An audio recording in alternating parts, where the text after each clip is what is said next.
A gente chega com mais um vídeo aqui no canal Ligados no Flu. Muito obrigado pela sua presença, pela sua audiência, obrigado pela sua amizade. Eu sou o Rodrigo Dias, sou jornalista esportivo e a gente vai falar sobre essa eliminação na Copa do Brasil, a derrota de 2-0 para o Flamengo, as consequências desse resultado, tentar aqui entender o momento, né? Muita gente me pergunta, Rodrigo, o que está acontecendo? Difícil, né, apontar uma resposta definitiva, mas a gente vai tentar aqui destrinchar as razões que levam a essa eliminação e a essa má fase do Fluminense. Antes, como sempre, eu gosto de valorizar as pessoas que valorizam o nosso trabalho, valorizam o canal Ligados no Flu, você que está aí sempre presente. Então um grande abraço pro Gesildo Renan em Boa Vista, o José Moisés em Santa Catarina, o Zé Silvino assiste o nosso canal em Itaporanga, na Paraíba, o João Marta em Eunápolis, na Bahia, o Aladir Muniz em Rio Branco, no Acre, o Arlindo Pereira em Águas Lindas de Goiás e o Elson Alvarenga, que acompanha o nosso canal na cidade de Guarapari, no Espírito Santo. Um grande abraço a todos vocês. Gente, eu queria pedir um favor para você que não é inscrito ainda, para você fazer a inscrição, faça a sua inscrição no nosso vídeo. A gente vem aqui, se dedica, né, todos os dias, pelo menos 2 vídeos por dia, a gente batalha informações, pesquisa e tenta trazer aqui um pouquinho de conteúdo para vocês, trazer a minha avaliação, minha opinião, me exponho aqui com a minha opinião, né? Então, eu queria pedir para você fazer a sua inscrição, deixar o seu like, tá bom? Muito obrigado mais uma vez pela sua presença. Pessoal, vamos lá então. Flamengo 2, Fluminense 0, um gol em cada tempo. No primeiro tempo, o gol do Arrascaeta, segundo gol do Flamengo já no apagar das luzes, o gol do Gabigol. O Fluminense deixa de receber R$4.300.000, que fariam muita diferença, né, nos combalidos cofres tricolores. Agora é brigar aí pela Libertadores e também pelo Campeonato Brasileiro. O que foi o jogo? Um jogo muito brigado, como a gente já imaginava. O Flamengo com muita força física, o Fluminense também tentando, né, se impor. No primeiro tempo, o Fluminense até conseguiu anular aquela pressão na saída de bola do Flamengo. O Fluminense conseguiu, inclusive, jogar. Porém, apesar de ter mais posse de bola, o Fluminense não conseguia agredir o Flamengo. O Fluminense demorou quase que a metade do primeiro tempo toda para conseguir dar um chute no gol, que foi um chute de fora da área do Germancano, que o goleiro do Flamengo quase aceitou. A bola, ele faz a defesa, mas ela desce e quase passa por entre as pernas dele. Só que quando ela desce, ela bate na perna do goleiro do Flamengo e vai para escanteio. Quase que ele aceitou, ia ser realmente um frangaço. E aí no escanteio, o Cano tem a chance de novo e erra. O Fluminense perde. Esse gol, o segundo lance principalmente, né, um gol que o Cano não costuma errar. O Cano errou, isolou a bola. E aí o Flamengo, que não tinha tido oportunidades, na primeira chance que teve, conseguiu colocar a bola no gol, o lance do Arrascaeta. A partir dali, o Fluminense parece que aquilo serviu assim como né, uma ducha de água fria, o time se descontrolou, se desequilibrou, e aí vem para o segundo tempo com uma alteração assim, inacreditável do Diniz. A gente tinha trazido aqui a informação, né, no dia anterior, aliás, no vídeo anterior, né, de que o Diniz tinha testado o Pirani na lateral esquerda. Informação da Web Rádio Flu, né, do Dedé da Web Rádio Flu. E eu ainda comentei, olha, eu duvido que o Diniz vai colocar o Pirani jogando, começar como titular. O mais provável é que ele tenha feito esse teste para que, se precisar, né, modificar um resultado, ele faça essa opção. Mas eu não imaginava que o Diniz ia fazer isso logo no início do segundo tempo. E aí desarrumou o time todo. E aí eu nem coloco a culpa no Pirani não, gente. Porque o garoto entrou até com muita vontade, com muita disposição. Mas não é a dele. Não é a dele. Ele não vinha jogando bem na posição de origem. Aí o Diniz inventa de colocar ele de lateral esquerdo. Para mim é invenção. Para mim, nem tudo que o Diniz pensa em fazer vai obrigatoriamente dar certo. O Diniz é um ótimo treinador. Eu acho que ele tem ideias geniais. Eu acho que ele tem um jeito todo diferente, né, de trabalhar o time, de motivar o time, de encontrar soluções para problemas do time. Mas Pirani de lateral esquerdo não dá, gente. Não dá. E aí o Flamengo, naquele setor ali, o Flamengo cresceu. O Fluminense desandou. E aí o Diniz, com poucas opções no banco de reservas, a gente já vai falar sobre essa questão, né, do cobertor curto.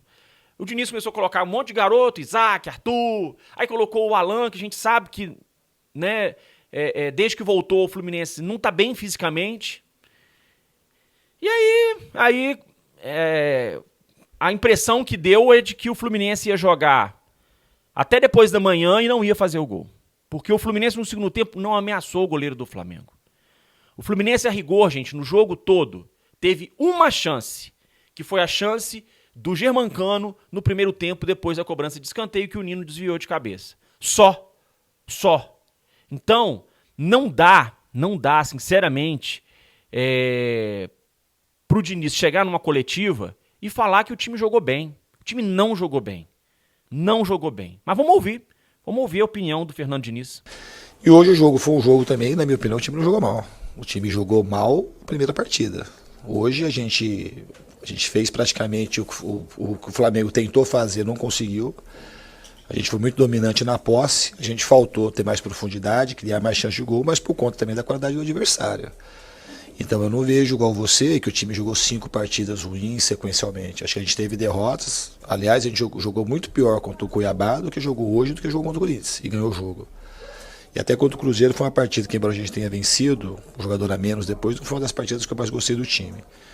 Hoje eu vi um time, na maior parte do tempo, depois dos 30 minutos do segundo tempo, a partida virou muito, a gente acabou expondo muito o time para tentar o empate, e o Flamengo se aproveitou por conta da qualidade do time, de alguns erros nossos, do contra-ataque, poderia ter feito até mais gols. Mas a maior parte do jogo, o Fluminense fez uma boa partida hoje, considerando o adversário. No primeiro tempo, a gente teve mais perto de abrir o marcador do que o Flamengo. Eles acabaram fazendo um gol, mais uma vez, de bola parada, que estava sendo um ponto forte nosso.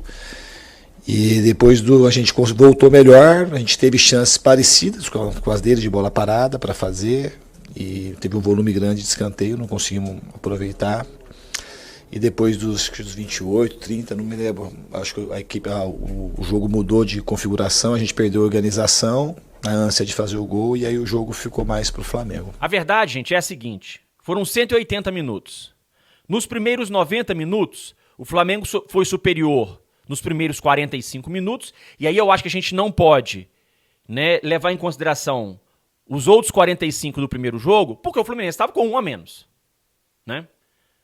Então, a gente tem esses 45 minutos aí do segundo tempo do primeiro jogo, a gente tem que excluir dessa conta. Então, o Flamengo foi superior nos primeiros 45 minutos do primeiro jogo, o Flamengo foi superior nos 45 minutos finais do segundo jogo. A rigor, o Fluminense só jogou melhor que o Flamengo no primeiro tempo do jogo de ontem, da segunda partida. Mas sem machucar o adversário, sem agredir o adversário, sem incomodar o adversário.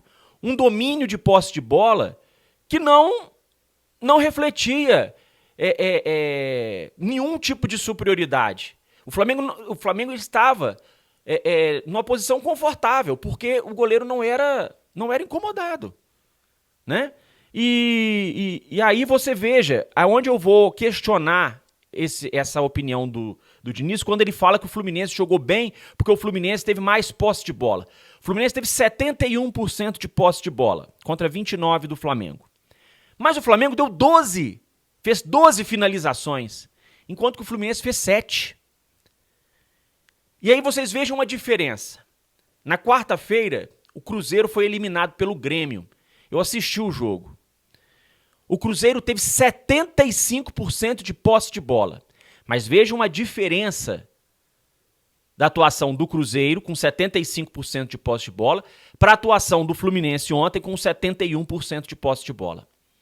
No jogo do Cruzeiro, o Cruzeiro deu mais de 20 chutes a gol, enquanto que o Grêmio chutou 5. Vejam, o goleiro do Grêmio fez várias defesas no jogo. Então, o Cruzeiro não conseguiu concluir, né, as oportunidades que ele criou. Aliás, ele conseguiu concluir, mas não conseguiu chegar ao gol. O Fluminense não. O Fluminense teve uma posse de bola que não não produziu oportunidades. Se a gente chegasse hoje aqui e dissesse, olha, o goleiro do Flamengo foi o melhor em campo, eu ia concordar com o Diniz. Mas não foi isso que aconteceu. Eu também não acho que o Flamengo fez nenhuma partidaça, não. Eu acho que o Flamengo se classificou mais pela falta de objetividade do Fluminense do que propriamente pelo futebol que o Flamengo apresentou, porque o Flamengo continua jogando mal pra mim.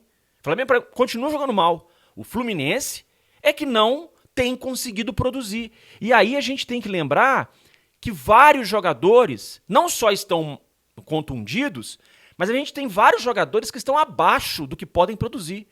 John Arias, muito mal. Germancano, muito mal. Samuel Xavier, sumido. O Arias, e aí a gente também, quando a gente fala que o Arias tá mal, a gente também tem que ver que quando a bola chega no Arias, ele tá sempre sozinho. O Fluminense, ele é um time que joga por aproximação. O Arias, várias vezes ontem, no primeiro tempo, pegava a bola, saía correndo sozinho, não tinha ninguém pra ele tocar a bola. Ninguém. Então, não é só os jogadores que estão contundidos ou alguns jogadores que estão abaixo do que podem render, né? Tem alguma coisa ali nessa engrenagem que não está funcionando. E aí, o Diniz, ele foi cobrado também na coletiva sobre a questão do cobertor curto, né? Que o próprio Diniz pediu esse cobertor curto, né? Ele disse que preferia trabalhar com menos jogadores. Vamos ouvir o que o Diniz disse, antes de eu dar minha opinião? Vamos lá. Hoje, se a gente... É uma pergunta, assim, não é que a gente... Que o elenco ia estar tão curto como está hoje. A gente contratou o Jorge teve uma lesão de cruzado. A gente teve problemas do Vitor Mendes. São mais 2. O Marcelo, a gente trouxe, que hoje era para ele jogar. Se a gente tivesse muito mais jogador aqui, porque assim, a folha, a gente tem que conseguir pagar a folha. Para a gente trazer jogador aqui, Gabriel, a gente tem que trazer jogador assim que a gente acha que vai utilizar. Algumas apostas e alguns que você tem que, saber que o cara tem um pouco mais de experiência, justamente para corresponder isso que você falou. Então, é um cobertor que ele fica curto. Não adianta assim, se pudesse ter mais, a gente já estava atrás de mais um, outro, mais poucos jogadores. Eu não quero muito jogador mesmo. Mas hoje coincidiu da gente ter o Marcelo fora, o Alexander fora, que é um jogador, que nem o Alexander é um jogador que você não espera que machuque, que é um jogador jovem, que é um jogador multifuncional, é um jogador que nos faz muita falta, o Alexander. O Marcelo hoje era um jogo, a gente preparou para ele poder jogar. O Keno, infelizmente, teve uma lesão, já faz um tempo que está no DM, é um jogador, e o Felipe Melo foi expulso no outro jogo. E a gente está, então, se contar mais o Jorge, que era um jogador do elenco, e mais o Felipe Melo, nós estamos falando de 6. Talvez a gente pudesse ter um pouco mais, que a gente está tentando. Mesmo com esses caras aqui, a gente está tentando. Mas é difícil contratar. Porque assim, a gente tem uma folha, um determinado tamanho de folha, que a gente precisa respeitar, e a gente está atrás de jogador, assim, poucos jogadores, para incrementar mais o nosso elenco. Então, a gente tem mais 8 jogadores aqui, como é que você vai fazer? Você não consegue honrar compromisso, além de você criar um time que fica com muita satisfação. Então, assim, hoje, de fato, a gente estava com, assim, mais enxuto do que deveria. Se a gente tivesse, e eu concordo com a tua pergunta, quando você fala, mas, assim, o ideal pra gente era, vamos supor que a gente tem o Jorge em condições, mais o Vitor Mendes, aí é mais 2 jogadores. 2 jogadores, assim, que você tenha mais segurança de botar. Jogador, assim, mais ou menos como o Lima veio, um jogador que faz mais de uma função, que contribui com o time. Só que a gente, infelizmente, juntou todas as coisas numa mesma circunstância e num dado momento que foi hoje. Então, de fato, hoje o cobertor ficou um pouco mais curto. Bom, ok. Eu até concordo com o Diniz que o Fluminense não tem dinheiro, o Fluminense não pode inchar muito a folha de pagamentos. Mas então o Fluminense tem que ser cirúrgico no mercado, ok? Ok. Então vamos analisar as contratações cirúrgicas do Fluminense? Vamos lá. Jorge, para lateral esquerda. O Jorge é um jogador que tem histórico de lesão. O Jorge é um jogador que atuou muito pouco pelo Palmeiras no ano passado. Tinha outros jogadores que, ao final do ano passado, ficariam livres no mercado e poderiam ser contratados. O Capixaba, do Fortaleza, o Reinaldo, que está no Grêmio. O Fluminense escolheu o Jorge. Demorou, escolheu o Jorge. Guga, contestado pela torcida do Atlético. Conheço vários atleticanos que criticavam as atuações do Guga.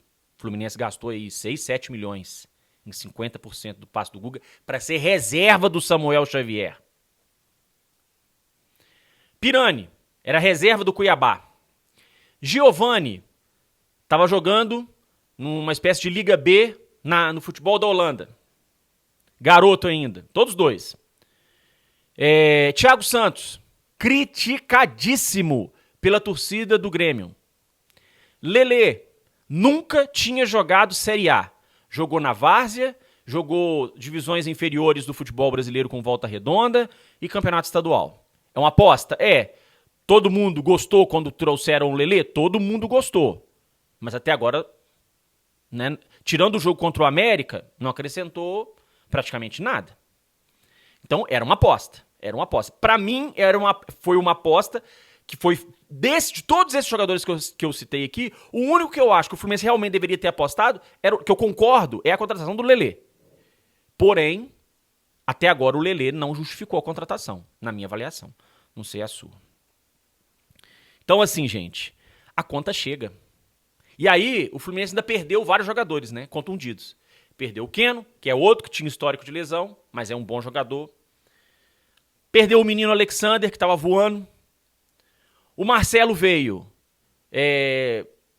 tá com esse problema aí, né, muscular, a gente não sabe direito o que é a lesão, o Fluminense não explica direito, enfim. Então, é difícil, gente. Aí perdeu o Felipe Melo, que já é um jogador de 39 anos, que estava suspenso. Então a conta chega, o cobertor é curto. As opções que quando você vai ao mercado fazer contratação cirúrgica, elas não são tão cirúrgicas assim, né? Aí você perde jogador por lesão, jogador suspenso. Mas eu vou dizer uma coisa, tem que ter humildade para ver aonde que tá o erro. Claro, tá tudo errado? Não tá tudo errado, gente. Não tá tudo errado. O Diniz, para mim, continua sendo um grande técnico, e independente, né, de qualquer... Eu já falei isso aqui.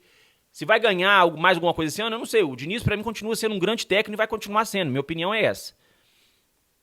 O time do Fluminense é um time muito bom? O Fluminense tem o Fábio, tem o Nino, que é de seleção, o André de seleção, o Arias, o Ganso, o Cano, o Keno, o Alexander, o Marcelo. O time do Fluminense é muito bom. Mas o elenco carece de opções.